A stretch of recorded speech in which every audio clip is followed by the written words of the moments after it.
It's finally time.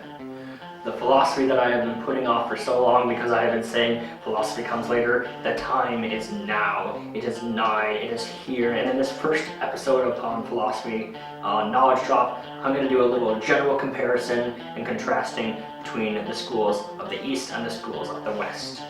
So I suppose the next best thing I can do right now is just tell you my personal experiences with people from here or there thinking this or that, because I've met people from all over the world, whether in person or by the glory of the connection that is the internet, right? I have more international friends than I have friends in the US because of the internet. And of course, living near Seattle, I can't walk 10 steps without seeing 8 different ethnicities. I met a guy from France once who was from Calvados. I was back in Minnesota for a convention and I met this guy from Calvados as I was playing some guitar, and admittedly was downright wasted because it was a convention. Obviously alcohol's flowing. But anyways, and this guy from Calvados, he watched me play guitar, he even recorded me for a bit, and it was really interesting talking to him because he was from this town in the Alps, and he recommended their apple brandy that is Calvados, and I still have yet to try it. But anyways, talking to this guy, it's so, I can't even call it eye-opening because I already knew that it was there, but I was still even then surprised to see it in person, just how different we act from being here or there, because one of the things that amused him was the way that houses are made in the States versus in Europe. He even asked me, do duplex units even exist in the US? Because you see houses in Europe and particularly in Britain, I think, where they're combined houses and there's 2 or 3 houses stuck together, but in America they're all don't touch me! And there's very clear division between that house and that house and that house. And I'm yes, duplexes do exist. My mother lives in one. There's the house and then there's another house stapled right to the side of it, basically. Although I don't know if that's the technical definition of a duplex, but you could argue it. And then he even told me, if you ever find yourself in France and you're in Calvados, I'd let you stay at my place. And that's not something that's commonly offered by someone from the US. And even to this day, I kind of doubt that he'd actually follow through with that if I showed up in Calvados at his door. Just because it was probably just a gesture of kindness. But for all I know, he was being totally serious. I don't remember much of that night. Like I said, my interactions with that man from Calvados and also being handed a $5 by a guy on the street while I was playing guitar, that's about all I remember from that night. It was the first night of a convention. It's gonna be crazy. And then one of my friends from Germany, he's often fascinated by just how ridiculous the differences are just even between the US and Europe, not even just between the East and the West, but just between places that are in what is technically considered the West. One of the better things he said was a phrase that he had in turn heard from one of his Russian friends, who said, in America they have therapists, in Russia we have friends. That's I think that was a phrase that was tossed around every now and again.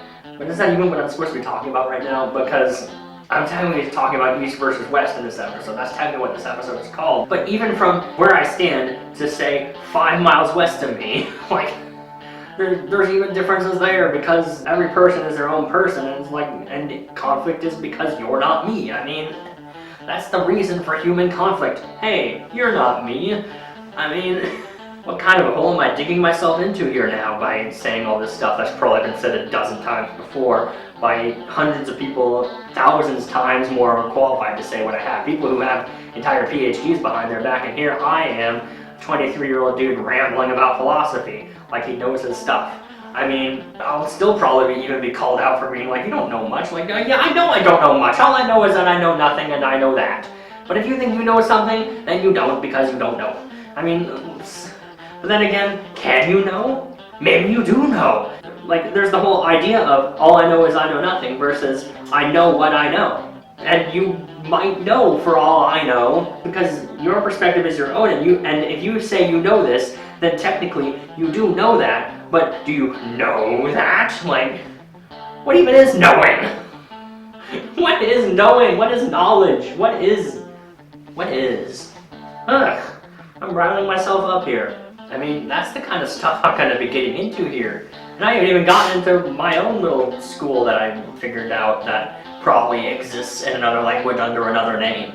Because there's that whole nothing can be new idea again. I even wrote an entire story based in the genre of existential horror that was literally entitled Nothing Can Be New.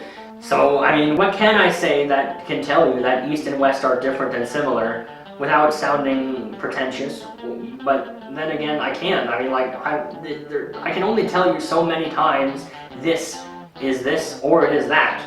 Another thing that I should mention is that, I mean, even as places change and times change and the idea changes whether place or time and time or place, or maybe they go back to that, I can't tell you to go your own way, but I can't tell you to go that way. But then again, can you even tell yourself to go that way? But then again, I do adhere to the idea that the person who knows what's best for yourself is yourself. I do very strongly adhere to that other people cannot know what is best for you, only you can know that. But then again, what am I doing here? I'm rambling is what I'm doing practically. But is it for a good cause? I think so, or I wouldn't be here. Then again, no one ever does anything because they believe it to be wrong. They might do something they believe to be wrong, but they didn't do it because of that. I've already said that. But so has someone else probably. It's just that spiral into the whole existential horror that is the idea of nothing can be new, and I can't say anything that hasn't been said before. Wait, no, I'm gonna try it. I'm gonna try to say something that's never been said before. Nope, I'll bet that's been said before too, even. But I'll bet that there's probably still something that hasn't been figured out yet. Well, I mean, it hasn't been figured out. It hasn't even been thought of yet, because in an infinity, all things must be possible. Which covers the possibility that there is something that nobody's thought of yet, and also that there isn't. That in and of itself is a paradox, because if everything must be possible, then everything is certain and also impossible at the same time, because it goes into the whole, if everything is possible, it's possible that not everything is possible. Therefore, it is certain that not everything is possible, so therefore nothing is possible, and the universal codex is confusing. I used to call it the universal codex, the idea of in infinity all things must be possible. I even called the chance, the tiny chance of anything happening, the universal codex chance, that basically dictated that all things must be possible. And anything that can be either is, has been, or will be at some point in time, because the idea that everything must be possible is that everything is certain. But then, I digress. This is East versus West. This kind of goes to show the whole spiral that philosophy takes. We go from saying what's different about here versus there to suddenly the paradoxes that even the act of thinking can present. The incredible amount of ridiculous possibilities that are both impossible and certain, but then how does that even work? I suppose it's more like the idea that, is it technically possible that if I run into that wall over there, I'll phase through it? By sheer technicality of how physics works, it is technically possible, but will it happen within the amount of time that the universe even has to exist? No, I don't think so, because I certainly don't have that kind of time to find out, and I don't even think time has that kind of time to find out. Entropy will cease before I figure that out. But I mean, this is why I'm doing it. This is because I'm not just saying these things for an audience. I'm saying them for myself too, so I can forge my own opinions. So I can try to figure out what I think is correct and probably isn't, because what do I know? Well, what do you know? What does anyone know? What is known? But that's kind of I mean, I guess that's what kind of turns people away from it. It's like some people are like, I don't want to know. I don't want to have that answer. I just want to live my life. Well, what is life? Even like me, like I don't seek all the answers. If I knew everything, then it would be no fun. Then it would just be boring. If I knew and had seen and had done all the things, there would just be no point left. And that's just kind of a scary prospect of having done all the things and seen all the things and heard all the things and thought of all the things, because all the things is a lot of things. Even though like 90% of the universe is empty space, or probably more than that, I think actually the number is, it's still a lot of space. It's like these questions were made to be impossible to answer. And then again, if everything must be possible, then, no, I'm done with that. Moving on, next episode. Thank you for watching this week's episode of Knowledge Talk with me, Greg Laurel. If you want to keep yourself updated on episodes and never miss one, do go ahead and click that subscribe button below.